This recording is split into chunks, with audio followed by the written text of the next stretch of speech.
Hi, I'm Jeremiah Costello, the project lead on Rough Justice. We are presently working on the prototype, and it is very wonky, but we're going to make this video to show you where we are right now in our development. So, let's give it a shot, shall we?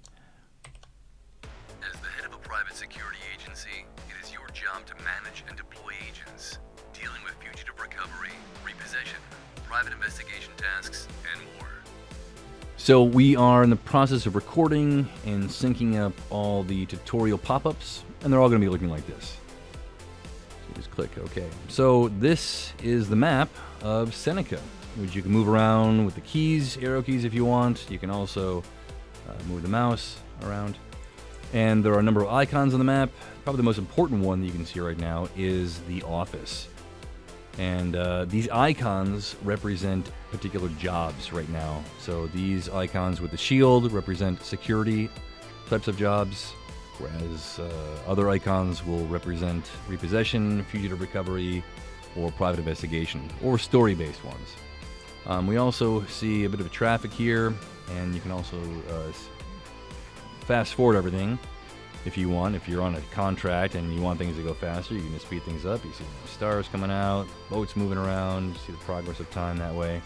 Sun comes back up. Woo! All right.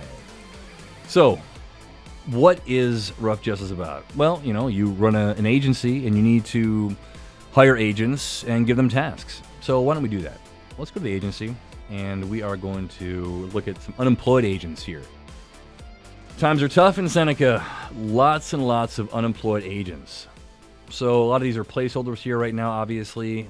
Here is where the licenses that they have will be. And here's their health, their mental state, and their energy, which we'll get into later in another video. And here's the placeholder right now of their skills. So there are presently 26 different skills for agents. And by default, most agents have 3 skills. And you can teach any new skill to any agent. It's just a matter of money and time, basically. So let's hire Lucy.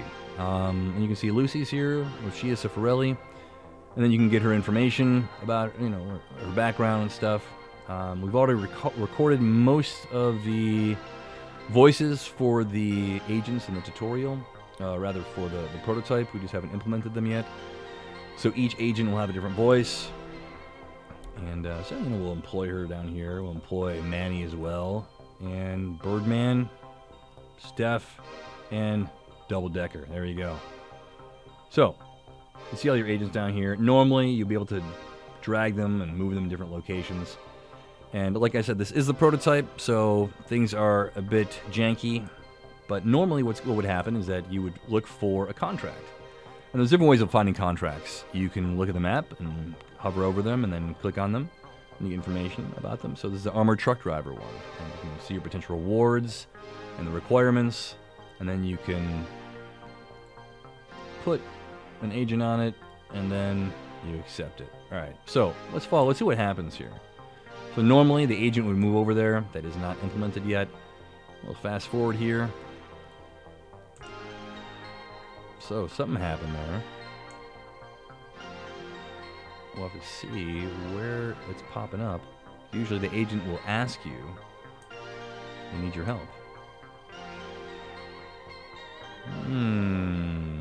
Okay, bad example here. All right, we'll go to another contract here.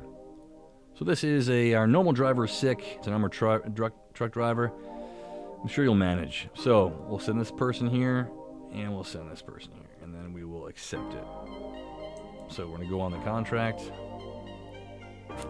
So in theory, the agents would drive over there. We'll fast forward, see what happens here. Oh! So, as you can see, I fast forward exactly the wrong time. There was the circle going around there, notification. I should have done something. I did not. It says your driver waited for a response from headquarters, didn't hear from you, and ended up being late to the drop-off. The client wasn't happy with the driver's tardiness, but you know that you're to blame. You apologize to the client and ensure it won't happen again. You don't think the client fully believes you, despite your best intentions. So, and this is the other one. Your agent waits for the response, but hears nothing.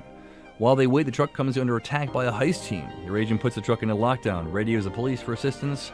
Seneca Police Department shows up and the heist team scatters. The Seneca Reserve is furious at the bad PR and your agent's incompetence. So it's stress management, I suppose, if you will.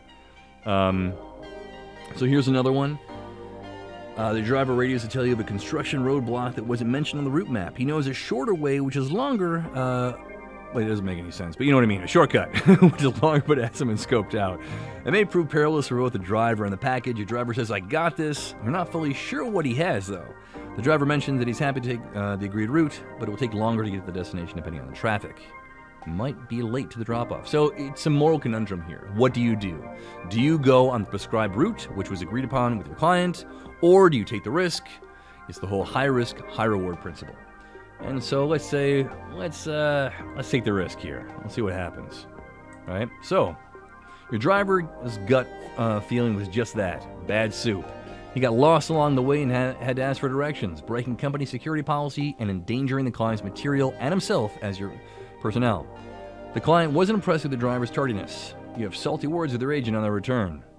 So you got to manage that stuff. And of course, if your agents have too many jobs where they don't end successfully, their professionalism will decrease and their loyalty will decrease because nobody wants to have a loser as a boss. So you need to make sure that they're happy. And so this is the prototype. It is a work in progress, big time. A lot of things we need to work on and do. But this is the direction we're going in with it, and we're super stoked about it. Very, very exciting. We're writing up all these contracts, which are not working properly right now, but I think it'll give you a good idea of where we are with it. Okay, thanks a lot. Bye-bye.